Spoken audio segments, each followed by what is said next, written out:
우리가 이제 어디까지 했냐? 자와율까지 했죠. 자와율. 자와율이 뭐였죠?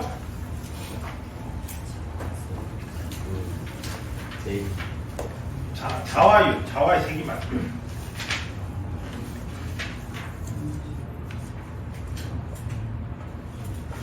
자와율이 U0 US 마이너스예요. 요게 자와율이죠. 그래서 자와의 세기가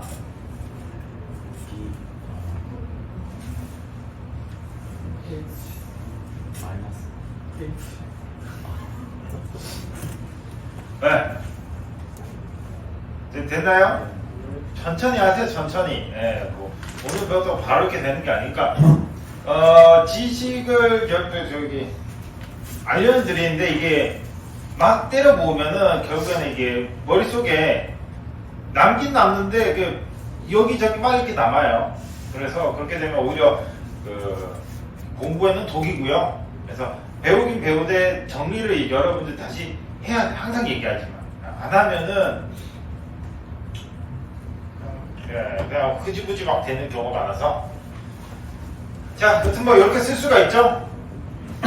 원래 우리가 배우면 J는 B 마이너스 B0죠. B 마이너스 B0. 그래서 근데 자기 쪽은 이제 돈이 되기 때문에 약간 자와의 색이 좀 문제도 조금 나와요.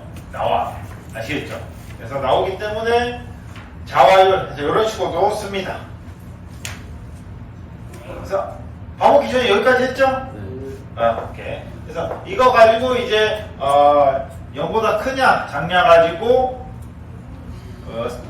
역자성치냐 상자성치냐 나뉘었고, 그 다음 US B 투자율이 1보다 크냐 작냐 가지고 또 같은 의미인 거 아시겠죠? 이거 같다라는 걸 알아야 돼요. 다른 게 아니니까 얘 가지고 0보다 뭐 작다 이 말이 결국엔 US가 뭐 1보다 작다란 말이랑 같아요 틀려요? 같죠? 네. 오케이? 그래서 이게 의미하는 바가 뭐냐? 그 물체는 뭐다? 역자성체다라는 거죠. 이것만 기억을 해두시라 이거지. 아시겠죠?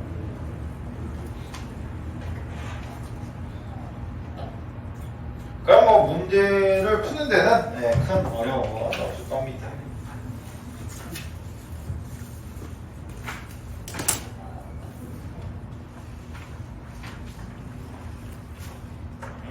자, 이제 넘어갈게요. 넘어가도 되나요? 네. 자, 그 다음 보시면 이제 자화곡선 있죠. 자화곡선. 자화곡선 보면은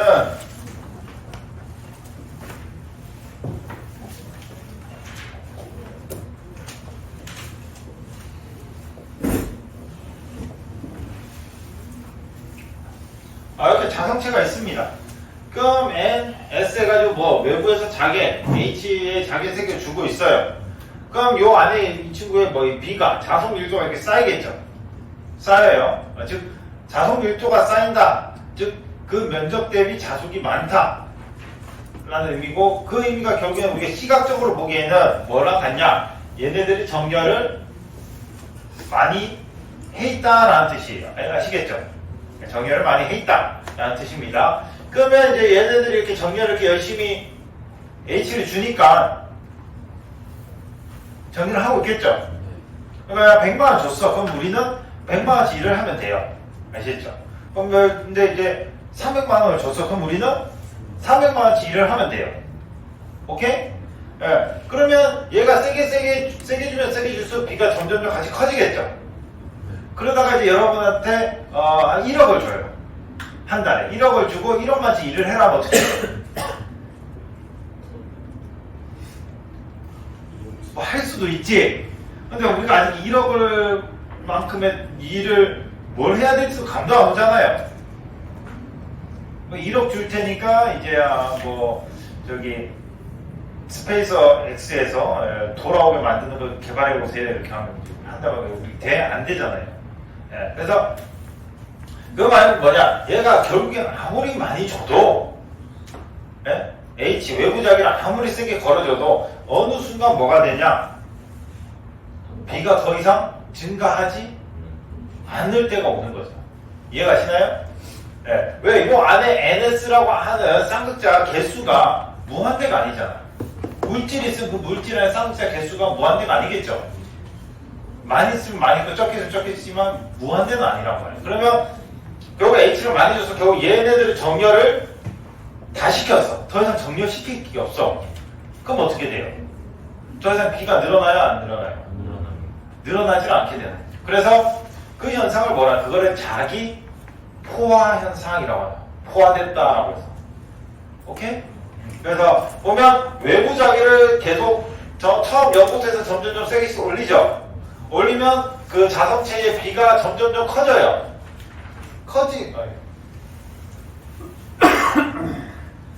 B가 점점점 커지다가 결국에는 어느 순간 되면 B가 더 이상 증가하지 않죠. 이해가시죠? 그래서 요 증가하지 않는 요 현상을 뭐라 한다? 자기 포화 현상이라고 한다. 아시겠죠?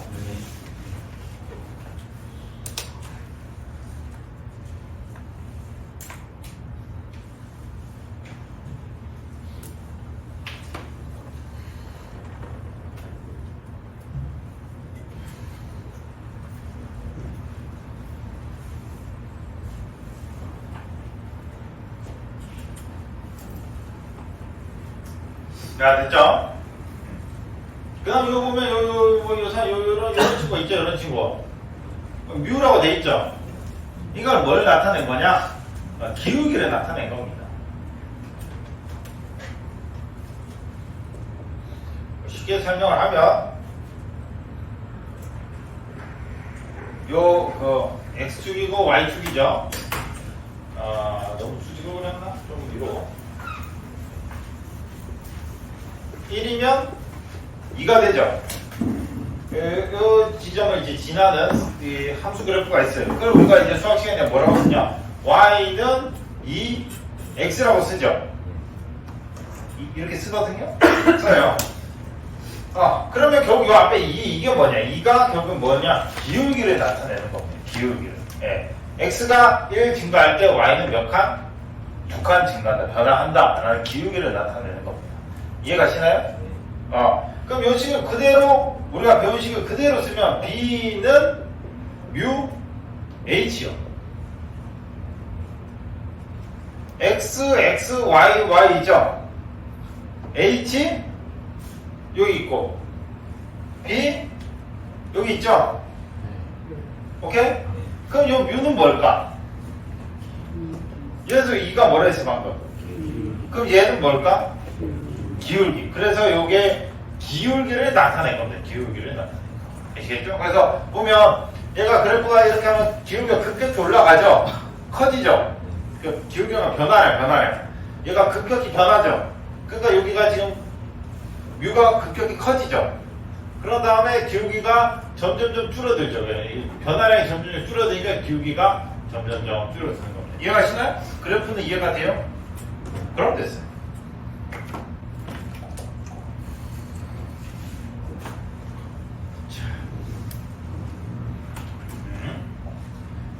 됐고, 그게 이제 자화 곡선입니다. 그래서 우리가 근데 뭐 중요하게 생각해야 될 건 뭐냐면 BH 곡선 이걸 보는 게 BH.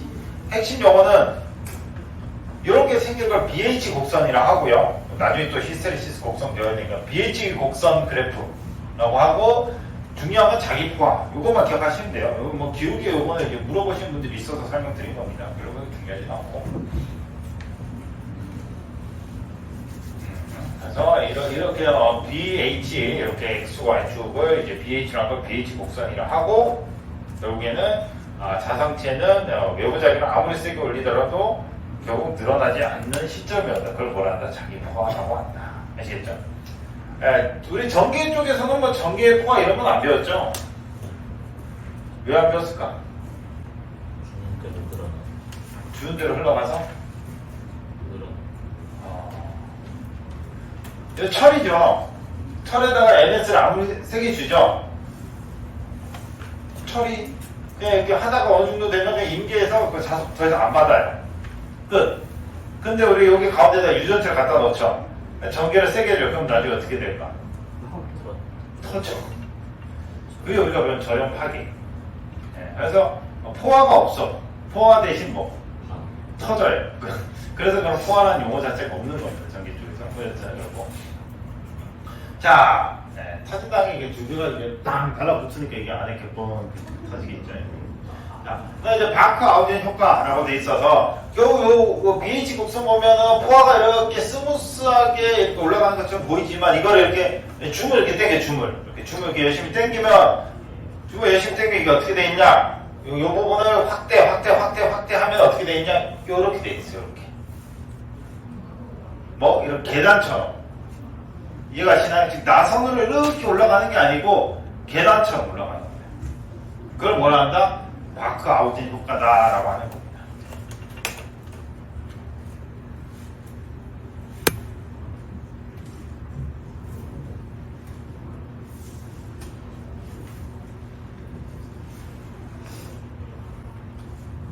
오케이. 그걸 바크 아우딘 효과다라고만 기억을 해두시면 되고 지금 계단적으로 증가하는 건 바크 아우딘 효과다. 자, 그 다음에 밑에 보시면 감자력이 나와요. 감자력. 자와의 세기로 인해 작업표면의 SN이 자기 유도되어 자성체의 자기와 반대 방향으로 발생하는 자개. 그래서 이게 전기적 반작용을 의미를 하고요. 이전에 설명드렸다시피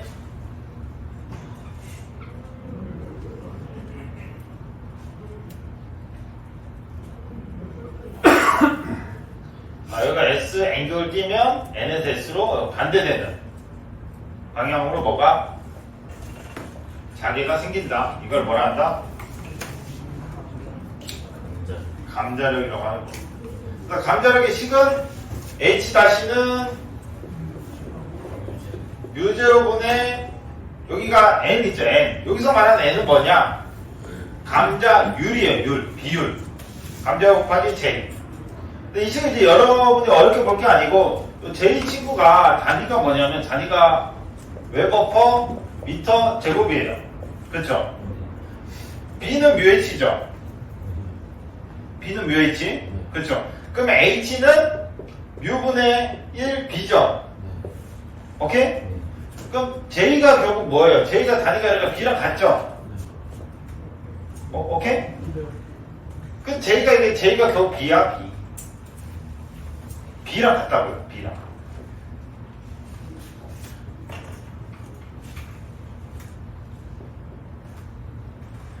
어렵게 보지 말고, 자, 다시.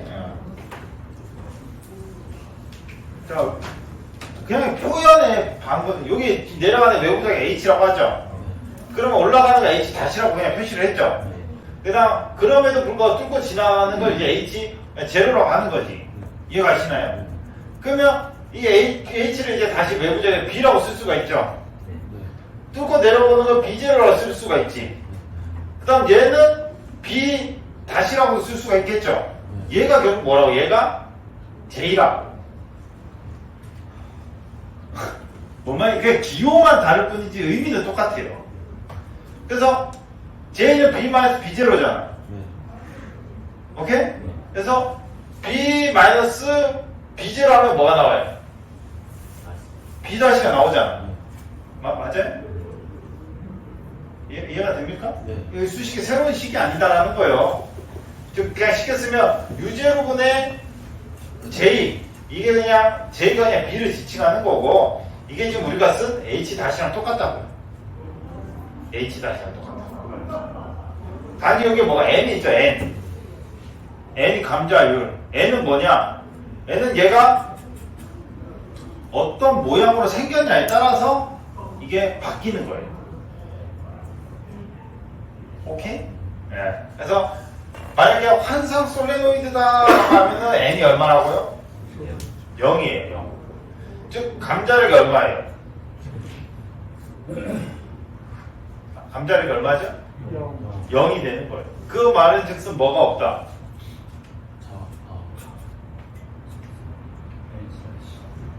H-가 지금 없잖아.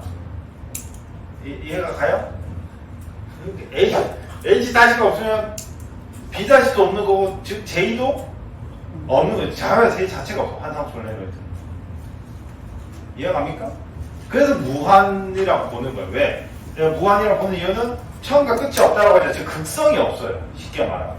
자석이라는 것은 무조건 N극, S극이라고 이렇게 극성이 존재를 해야 되죠. 네. 근데 환상 솔레노이드는 어떻게 N극, S극을 뭐예요? 돌려서 붙여놨죠. 이거 이렇게 구부려 이렇게 붙이면은 여기 만나잖아. 여기 자르면 그럼 여기가 N극이고 여기가 S극이에요?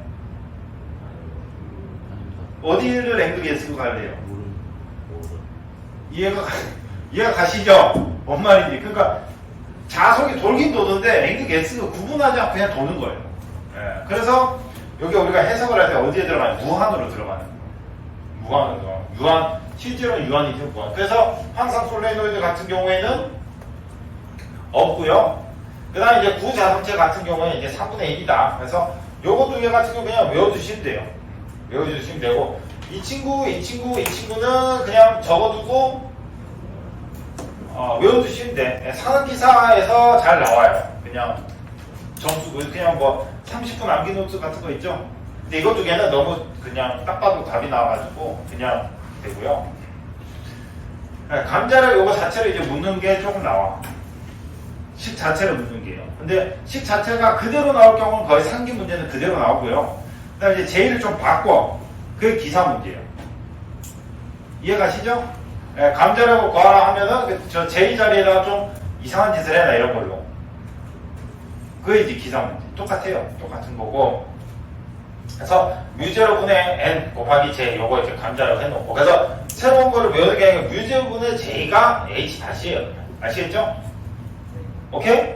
그 다음 N은 요 자성체가 어떻게 생겨 먹었는지에 따라서 뭐 바뀔 거 아니에요. 똑같은 철이더라도 환상으로 만들면 0이지만 또 그거를 동그랗게 만들면 3분의 1이 되는 거고, 그래서 어떻게 생겨 먹었느냐에 바뀌기 때문에 N이 들어가는 겁니다. 오케이. 자, 그 다음에 자화의 색이 이제 J 있죠? 요거는 기사에도 뭐 기출로 나오긴 하는데 뭐 외워야 되냐? 뭐 안 외워도 됩니다. 그럼 뭐 저게 어떻게 되는지 유도를 할 수가 있어요. 뭐란 거지? 감자를 배웠죠? J가 뭐였어? J가 여기 있잖아. 맞아요? 네. 그 J가 여기 있네. J가 U0, US-1, H 여기 되죠? 얘랑 얘를 연립을 해요. 연립을 하면 뭐가 나오냐? 요게 나와. 예. 네. 뭐랑 연립을 하면 나와요. 그 어떻게 해서 나옵니까? 유도? 일절 궁금해 안 해도 돼요. 그냥 연립하는 건데, 뭐, 그거는 뭐 어떻게 합니까? 연립하는 거고. 근데 뭐 문제로는 그냥 이게 냅다 답으로 나옵니다. 그럼 뭐 이걸 외워야 됩니까? 굳이. 안 해도 됩니다. 그럼 틀려야 됩니까? 잘 틀려요. 왜 나? 틀리라는 게 맞나요? 근데 틀리라는 것보다는 외우라는 게 더 많긴 해. 예, 30%는 여러분들 버리고 가야죠. 100점을 맞으려고 하는 게 아니잖아. 100점 맞을 거면 이런 것도 다 외우고, 근데 진짜 100점을 맞으려는 사람은 이거 안 외워요. 이거를 유도해서 쓸 수 있는 사람들이 100점을 맞는 거예요. 아시겠죠? 내가 뭐 기출에 있으니까 그냥 알려드린 거지, 뭐 굳이 외울 필요 없습니다. 그래서 이 장을 이제 복습하시면서, 버리라고 했어요. 버리실 건 버리세요. 버리시고, 내가 만약에 뭐 한번 해보겠다. 그러면 본인이 직접 유도를 해봐요. 그게 뭐 의미가 있고, 그냥 저거 나중에 외워야, 그러면 저거는 이제 30분 노트에도 안 적어도 돼요. 아시겠죠? 네, 그래서 이제 설명을 드린 겁니다. 그거 말고도 지금 여러분들 맞춰야 될 게 많어. 자, 그 다음에 이제 히스테리시스 곡선. 뭐 히스테리시스라고 들어보신 분? 기능사에서 많이 하죠? 예, 뭐 직업적으로 하죠, 히스테리시스. 예, 맞아요? 그겁니다.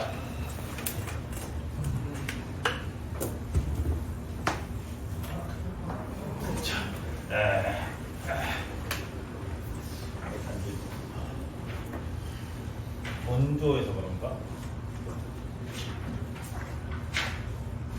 자, 히스테리시스 곡선이라고 돼 있는데 결국에는 이것도 잘 보면 BH 곡선이에요. BH 곡선. BH 곡선입니다. 방금 아까 봤다시피 이제 자화 곡선 봤죠? 자화 곡선. 그래서 철을 자화시키면 어떻게 된다 해서 H를 점점 외부 자기에 점점 세게 올려주면 자속 밀도가 점점 커지다가 포화가 되죠. 오케이? 여기까지 이해돼요?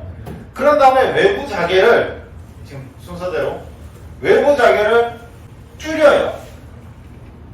이해가 가시면 줄여. NS 있죠? 저기 전류를 점점 줄여. 그럼 NS의 강도가 점점 줄겠죠. 외부 자개가 점점 줄겠죠. 줄면은 얘가 도로 요렇게 들어가느냐? 아니더라 이거지. 어떻게 줄어든다? 요렇게 줄어듭니다. 이해가세요? 네. 이게 뭐랑 현상에 관련이 있냐? 자, 그 우리 저기 클립 같은 거에다가 자석골에 센 자석 붙여놓고 클립 딱 떼면 그 클립 가지고 다른 클립 갖다 대면 붙는다고 다들 예스했죠? 그 클립이 자석이 아닌데 왜 붙어? 그쵸, 자화가 돼서 그 에너지가 남아있어서 붙는다 했죠? 그 에너지가 지금 남아있잖아. 보이시나요? 그 외부 자기, 그 자석 부채에다 자석 떼죠? 그럼 외부 자기가 제로잖아. 이해가시나요? 근데도 뭐야? 그 클립이 뭐 자석의 성질을 남아있어서 붙죠? 이거 남아있잖아. 이해가십니까? 네, 요겁니다, 요거. 그래서 요 남아있는 요거를 뭐라고 하냐? 이름이 여기 남아있는 이 정도를 뭐라 이거를 빨간색 안 보이겠으니까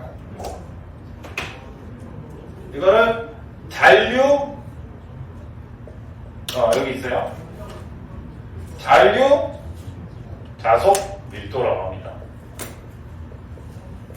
그래서 잔류자기라고 하면 잔류자기 뭐 자기냐 자속 밀도냐 뭐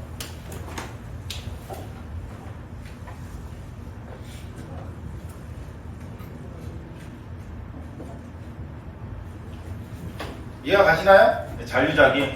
그래서 아까 전에 이제 어렴풋이 설명드렸던 게 철을 한번 전자석화 쓰면 다시 그 철이 일반적인 우리가 아는 철로 돌아올 수 있냐? 없다고 했죠. 요거 때문에 요거. 다시 이 제로로는 못 돌아와요. 그럼 이걸 어떻게 해서 돌리냐? 자개를 역으로 주는 거지. 즉 NS 이렇게 주던 걸 이제 거꾸로 SN으로 주는 거예요. 이렇게 봤던 걸 여기로 받게 하는 거지. 이해가 가시죠? 그렇게 되면 얘가 외부 자기를 주면 얘가 이렇게 해서 다시 이렇게 줄어요. 줄어서 0이 돼. 오케이? 이해되십니까? 줄어서 0이 돼요. 줄어서 0을 만들었죠. 그럼 이때는 이제 이 철은 그냥 생철이 된 거야. 대신에 외부 자개가 마이너스 방향으로 받고 있는 상태에서 그냥 생철이 된 겁니다.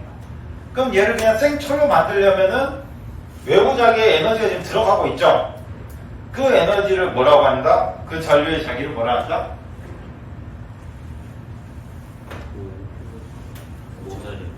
그거를 보자력이라고 합니다. 네, 즉 자력을 보상해 준다는 거죠. 이해가 가시나요? 자력을 이제 보상을 해주는 그래서 보자력이라고 하는 보자력. 보자력. 보상해 준다. 자력. 그런 다음에도 계속 이제 외부 자개를 계속 쐬주죠. 반대 방향으로. 그러면 이거랑 똑같이 커지다가 포화가 됩니다. 오케이? 커지다가 포화가 돼요. 그럼 다음에 다시 또 반대로죠. 그럼 반대로 주면 다시 내려와. 잔류자기 나와. 이번에 방향이 반대 방향으로. 그 다음에 또 이거 주면 다시 이렇게 돼. 더 넓게 주면 이렇게 돼. 이해가 가시나요? 요 그림처럼 됐죠?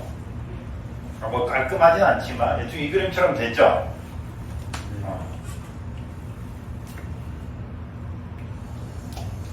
그래서 요거를 이제 요 곡선을 뭐라 해? 이 곡선은 히스테리시스 곡선이라고 합니다. 히스테리시스 곡선.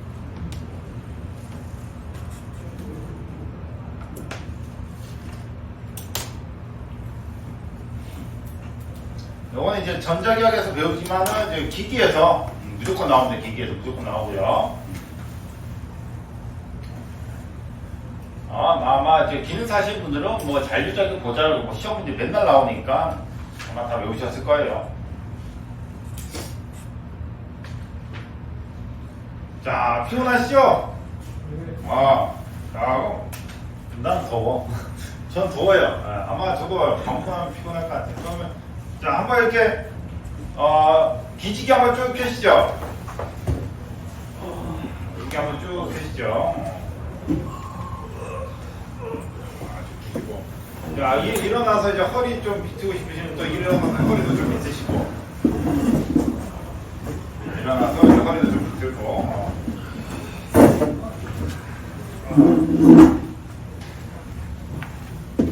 두부라. 너무 옮겨도 이렇게 덥네. 네? 딱 좋으세요? 아마 이 시간 되면 다들 많이 돌아요. 뭐 어쩔 수 없어요. 그래서 지금 하시고 이제 졸리신 분 같은 게 이제 뭐 잠깐 일어났다가 다시 하시면 되고 잠 깨기 위한 노력을 이제 또 해야죠. 잠은 뭐 전염이거든요. 그래서 옆에 누가 졸죠?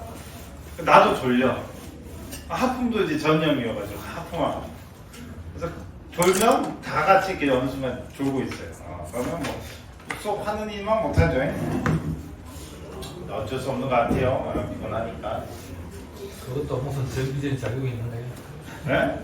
그것도 무슨 전기적인 작용이 있는 거예요? 이거는 이제 전기적인 작용보다는 생물로 들어가야지.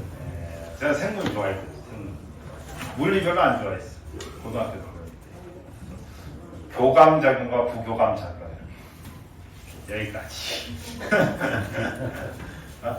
막 운동하고 막 우리 할 때는 오줌 안 마려워. 끝나고 나면 오줌 마렵지. 밥 먹고 나면 졸리죠. 그 왜? 위가. 우리 몸이 소화시키느라고 에너지를 못다 쓰고 있어요. 그러니까 이제 뇌에 뭐가? 산소가 부족해지죠.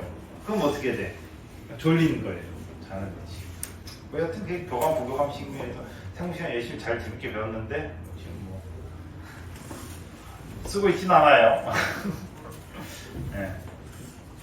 그래서 그거를 이제 잠 깨기 위해서 가장 좋은 방법이 말 그대로 여러분들 막 졸릴 때 다른 사람들 막 뭐예요? 환기시키거나 일어서거나 세수하고 뺨 때리고 뭐 되게 졸릴 때는 한숨 잘 풀는 게 건강에 좋은 거 아니에요? 그렇죠. 뭐 잘 것 다 자고 나면 이제 잘 것 다 자고 먹을 거 다 먹고 이러면 이제 그런 삶을 위해서 지금 우리 이러고 있는 거 아닙니까? 그래서 졸릴 때 대부분 이제 많은 분들이 이제 충격요법으로 이제 잠을 많이 깨죠. 그래서 졸린 이유는 뭐 여러 가지가 있어요. 환기를 시키는 거는 이제 이산화탄소 농도 때문에 차에 같은 경우 뭐 환기시키라고 하죠. 그런 거고 리프레시하는 느낌도 들고. 그래서 결국에 졸릴 때 가장 좋은 방법은 뭐냐? 집중을 하면 돼. 집중. 그래서 졸음운전 안 하고 싶다 그러면 어떻게 하면 돼? 아니지. 가장 좋은 방법. 창문을 내리고 지갑에서 5만원, 10만원짜리 꺼내. 그걸 딱 잡고 밖에다 내요. 절대 안 잡니다. 네? 딱 잡고 있죠? 잘 것 같아? 절대 안 자요. 잠 다 깨. 도착할 때까지 딱 잡고 있는다고. 그렇게 됩니다. 이거 이제 집중. 신체 집중. 그래서 일어서 있는 것도 하나의 좋은 방법이고, 일어나서도 존다라고 하면은, 그건 진짜 쌤 말대로 자야 되는 게 맞아요. 그건 진짜 몸에서 넌 안 자면 죽는다. 그 소리요. 근데 이제 우리가 일어나서 에너지를 쓰죠. 저는 이제 서 있으니까 안 졸잖아요.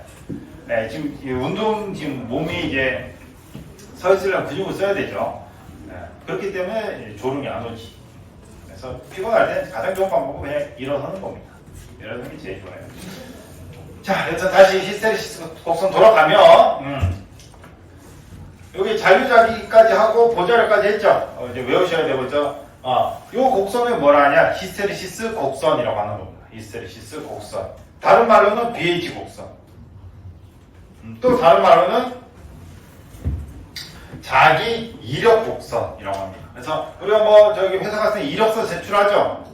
예, 그건 똑같아요. 그래서 자기가 어떻게 변화했는가 그걸 나타내는 곡선이 돼서 자기 이력 곡선이라고도 하는 겁니다. 아시겠죠? 그래서 그걸 다 BH 곡선이고. 오케이. 그럼 이제 마저 설명을 이어가면 지금 잔류 자속밀도, 잔류자기도 있고 보자료도 있죠. 그래서 되게 기기에서는 잔류 자속밀도라는 긴 용어를 쓰면 잔류자기라고 하고 끝냅니다. 잔류자기. 잔류자기라고 하거나 보자료라고 하고 결국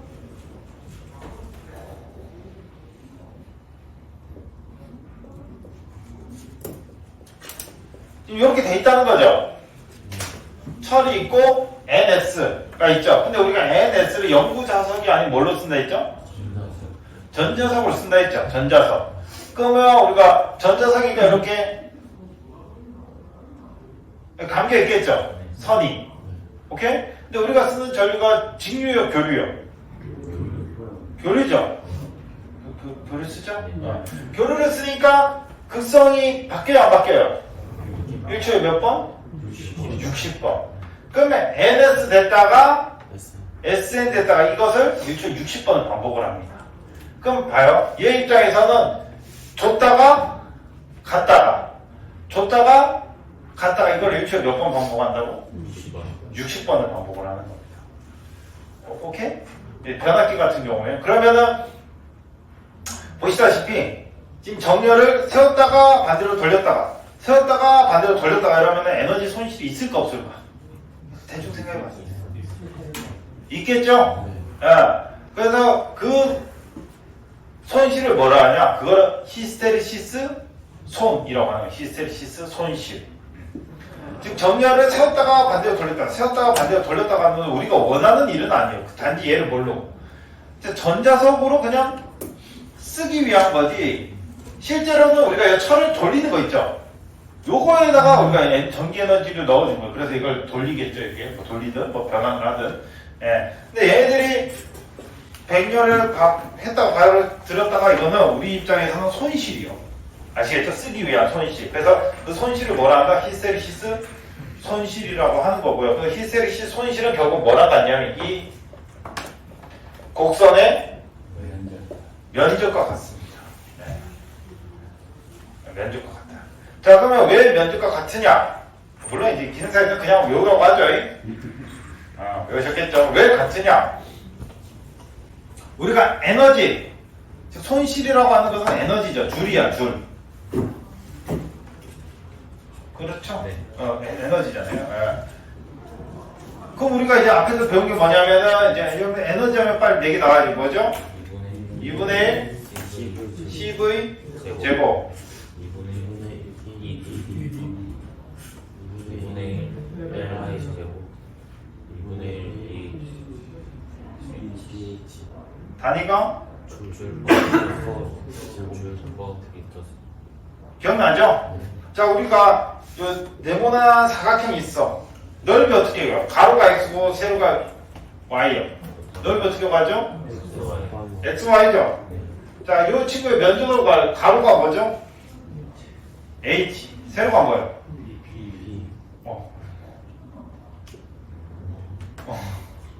됐어요? 그래서 결국 BH 곱하기 결국 뭐예요? 에너지입니다. 그럼 여기서 이 그래프에서 BH 곱하기 가로 곱하기 세로죠? 결국 이게 면적인 거지. 정확한 값은 이제 그래서 나중에 따지는 거고 결국 이 식이 요 곡선이 결국에 뭐를 손실을 나타내게 곡선에게 면적이 결국 뭐 손실을 나타내는 걸 이렇게 보여주는 겁니다. 아시겠죠? 네.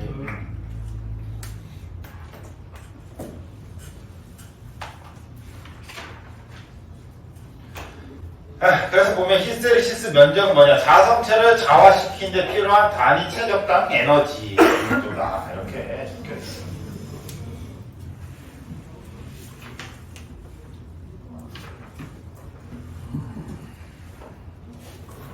됐나요? 그래서 계속 반복하는 거죠, 이거를. 그래서 히스테리시스 공식이 있어요. 공식이 있는데 그거는 이제 나중에 배우고. 좀 간단하게 봐서 히스테리시스 소음 같은 경우에 주파수랑 무슨 관계가 있을까요? 비례할 것 같죠? 왜 지금 왔다 갔다를 하잖아요.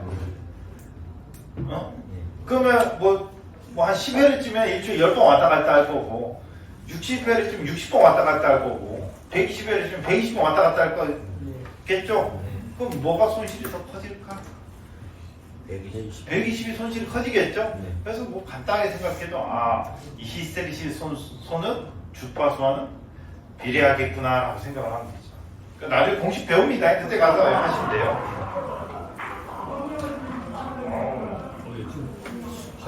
화기애애하네요. 확실히 남자만 있는 것보다 여자가 세겠다. 그건 맞아요. 남자만 있는 거 여자가 있는 거 화기애애하는데 그렇죠. 원래 화기애애.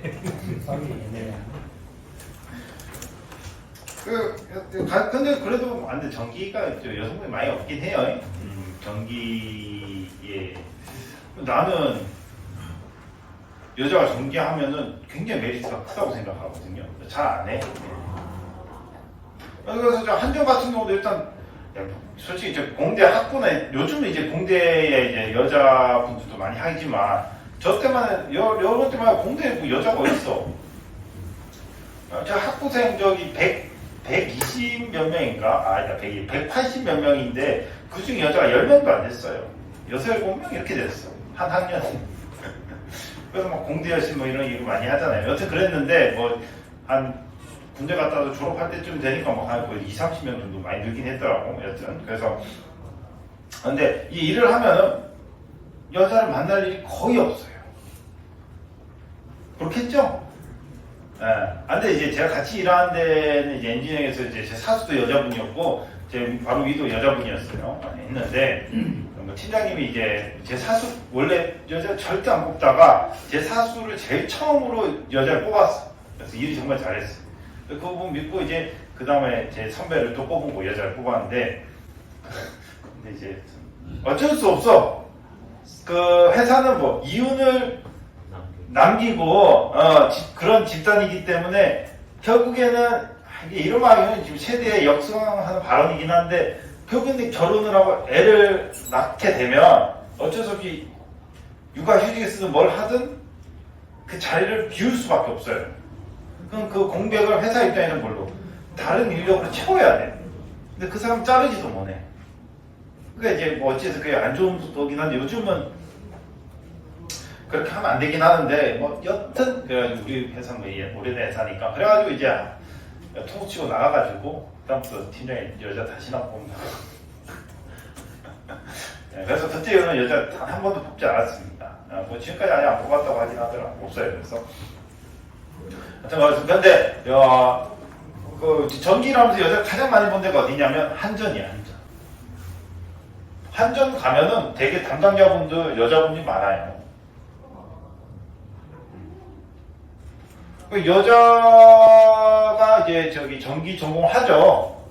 메리트 굉장히 많다니까. 그러니까 아까 내가 180명 중에 10명 여자야. 남자는 170명이겠죠. 그렇죠. 뭐 공부를 잘하고 못하고를 떠나가지고 한전에서 사람을 뽑을 때 어떻게 뽑냐? 여자 5, 남자 5을 뽑아. 그럼 요 남자가 한전 들어가려면 170대 5고 여자는 한전 들어가려면 10대 5야. 오케이? 근데 이제 공기업이잖아요. 정부에서 그 압박이 들어와요. 그래가지고 뽑아야 돼. 그리고 많은 분들이 원하잖아요. 한전 가게. 남자도 원하지만 여자도 원해. 힘든 일 더 안 하려고 해. 여성분들은. 근데 남자가 또 시키기도 그러잖아요. 그렇죠? 그래가지고 현장 가면 저는 담당자하고 여성분 진짜 많이 봤어요. 근데 현장 가잖아. 한 명도 없어. 아, 여성분 있긴 있어. 신호수. 현장 가면 이제 신호수로 이제 여성 어머님들이 계세요. 그 말고는 이제 전기 일하는 데서 현장에서 일하는데 여성분은 제 선배이고 말고는 딱 한 번 봤어요. 딱 한 번. 진짜 지금 기억을 더듬어 보면 한 번 봤어요. 한전은 너무 워낙 자주 가가지고 별로 아무렇지도 않고 그래서 그렇습니다. 여자분들 유리해. 저희도 이제 수업하면 가끔 이제 여성분들이 오세요. 오시면 이제 수업도 하고 이러는데 뭐 반 분위기가 좋아요. 근데 남성분들만 있다 해서 안 좋냐? 그러지도 않아요. 오히려 남성분들끼리도 잘 지내시는 그룹들은 또 잘 지내요. 저기는 근데 이미 거의 뭐 8명이 이전에 수업을 다 들어간 이미 다 친한 상태로 오신 분들이 많다 보니까 우리랑은 좀 다르지. 우리는 다 처음 보는 상태로 왔잖아요. 근데 우리도 한 가지 끝나고 나면은 화기애애하려나? 끝날 때까지 이러고 있으려나? 그래도 뭐 아니야. 단합대가 맞아요. 단합대예요?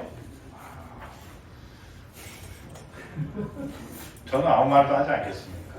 근데 되게 이제 단합하자 뭐 예를 들어 회식하자 이렇게 하죠. 안타깝지만 저는 이제 뭐 하자마자 이런 말은 절대 안 하고요. 뭐 저는 일단 잘 안 끼기 때문에 학생분들 하는 대로 학생분들이 알아서 하세요라고 주는데 하죠? 그러면 이제 좀 젊으신 분들이 아무도 안 해요. 안타깝게도. 그럼 나중에 어떻게 되냐?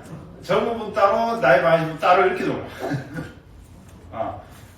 그래서 예전에는 많이 했는데 요즘은 이제 코로나 때 그때 해가지고 그때는 거의 안 했고 거의 수료할 때쯤 합니다. 같이 그래서 좀 친해지면 하고요. 그때쯤 되면 그래도 이제 참여를 많이 해요. 그래서 우리는 좀 안타깝게 필기 시험 치고 난 다음이잖아요. 그러니까 필기 시험 치기 전에 거의 끝나잖아요. 그래서 되게 필기 시험 치고 한 일주일 정도는 다 놀아야 되거든요. 그럴 때 이제 한 번씩 같이 이렇게 모여가지고 하고 물론 이제 떨어지신 분들은 안 와요.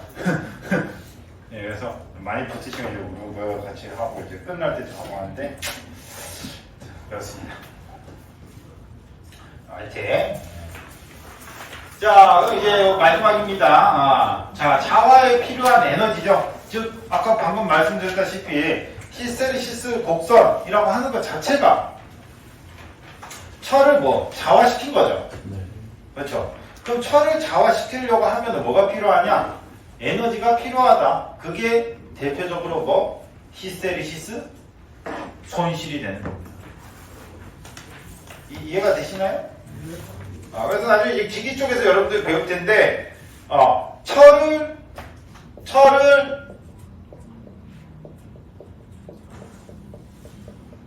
겨우 우리가 전자석으로 만들어서 쓰죠. 철을 전자석으로 만들려면 뭐가 필요하겠어? 당연히 에너지가 필요해요. 이해가시나요? 그때 에너지가 필요한데 그때 필요한 에너지를 뭐라 하냐? 철손이라고 합니다. 철손. 철에서 발생한 손실이라는 소리예요. 그 에너지 우리가 실제로 쓰는 건 아니기 때문에 다 버리는 거기 때문에 그래서 철손이라고 이 철손의 대표적인 친구가 바로 방금 배운 히스테리시스손 있고요. 두 번째가 와류손 있어. 와류손. 와류손이 맴돌이죠. 우리 아까 전에 이제 구리간 해가지고 자석너니가 천천히 내려갔죠. 그 아까 뭐 대충 얘기하죠. 뭐 때문이다, 와류손 때문이다라고 이제 했거든요. 그겁니다. 그거.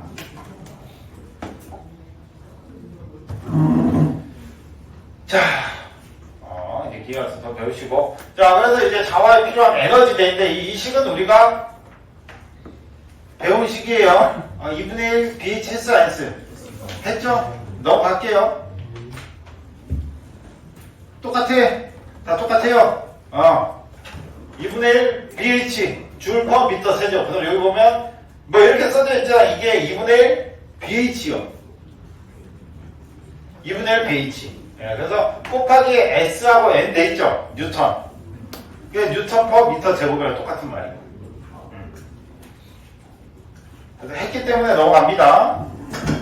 그래서 문제에서 에너지 나오면 그냥 그 식 쓰면 되고, 단위 면적당 힘 나오면 2분의 1 ED 아니면 BH 쓰면 됩니다. 자, 저 식이 어떻게 저 식을 외우라고는 안 했어요. 아시겠죠? 2분의 1 BH. 에너지 하나씩 4개. 딱 그것만 외우면 돼요. 자, 그 다음 이제 보시면 이제 큐리 온도 있죠. 큐리 온도. 큐리 온도가 뭐냐? 결국에는 아까 히스테리시스 총 봤다시피 이 철 자체를 한번 자화시켜 버리면은 얘가 돌아올 수 있어요, 없어요? 돌아올 수가 없죠. 그러면 뭐 변압기가 대표적으로 많이 변압기 같은 거 쓰죠. 변압기가 대표적으로 우리 아까 스피커 실험할 때 전기에서 자기로 만들어서 자기에서 다시 전기로 만드는다고 저기 동영상에서 봤죠. 대표적으로 그게 뭐냐? 그게 변압기요. 전기에서 자기를 만들어요. 그럼 그 자기가 다시 전기로 만들어요. 이 과정에서 뭘 하냐? 변압. 오케이? 그래서 변압기입니다. 그래서 압을 바꾼다고. 그 과정에서. 그래서 그 전기에서 자기에서 다시 전기로 바꿀 때 변압 하는 걸 이제 변압기라고 하고, 그때 뭐 이렇게 철을 씁니다. 철을. 왜? 자기를 내려면 자기가 지나가는 길이 있어야 되겠죠. 그 길로서 강자성체인 철을 쓰는 거예요. 그러면 그 철을 한번 쓰고 나면 어떻게? 얘는 그냥 계속 떼도 그 자석적인 힘이 남아있는 거예요. 그럼 이제 못 쓰잖아. 그걸 다시 가공을 해가지고 이게 철근을 딱 뽑으면 철근과 철근이 다 붙어버리잖아요. 자석을 띄고 있으니까. 이해 가시죠? 그럼 버려? 안 되죠? 그래서 그걸 어떻게 하냐? 쉽게 말해서 녹입니다. 어디서? 용광로에서. 예. 자, 그게 바로 큐리 온도라고 하는 건데, 철을 770도 이상을 높이면 어떻게 되냐? 이 자화하는 성질 자체를 잃어버려요. 즉, 이 말은 그 물체가 큐리 온도를 넘어가면 그때부터는 강자성체가 뭐가 되냐? 그냥 반자성체가 되어버려요. 그러니까 상자성체가 되어버려요. 상자성체. 예. 그걸 이 큐리 온도라고 하고, 다시 식히면 다시 이제 강자성체로 돌아옵니다. 됐나요? 오케이. 자, 그 다음 이제 자기 차폐. 우리 전기 차폐는 할 수 있을까 없을까? 전기 차폐.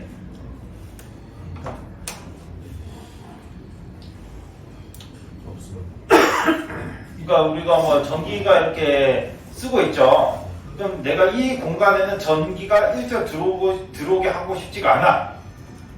그렇게 할 수 있을까 없을까? 없다 손.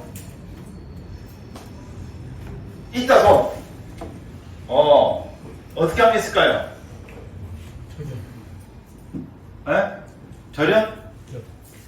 완벽한 절연은 없어요. 아쉽게도.